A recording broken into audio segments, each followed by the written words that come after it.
हम खबर देंगे आपको, बिजली की कीमत में 4 रुपए फी यूनिट इजाफे का इम्कान है। नेपरा ने माहाना एडजस्टमेंट से मुतालिक दरखास्त पर फैसला महफूज कर लिया। मंजूरी से बिजली सारिफीन पर 29 अरब से जायद का इजाफी बोझ पड़ेगा। 6 अरब की साबका एडजस्टमेंट एदाद-ओ-शुमार के जायजे के बाद फैसला जारी होगा। हुकूमती रियायती पैकेज से बिजली के इस्तेमाल में 13 से 14% इजाफा हुआ है। आपको खबर दे रहे हैं, बिजली की कीमत में 4 रुपए फी यूनिट इजाफे का इम्कान है। नेपरा ने माहाना एडजस्टमेंट से मुतालिक दरखास्त पर फैसला महफूज कर लिया। मंजूरी से बिजली सारिफीन पर 29 अरब से जायद का इजाफी बोझ पड़ेगा।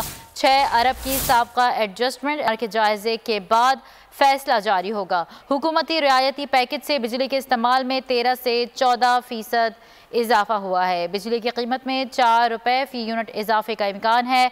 नेपरा ने माहाना एडजस्टमेंट से मुतालिक दरखास्त पर फैसला महफूज कर लिया। मंजूरी से बिजली सारिफीन पर 29 अरब से जायद का इजाफी बोझ पड़ेगा। सब्सक्राइब करें और बेल दबाएं ताकि कोई खबर रह न जाए।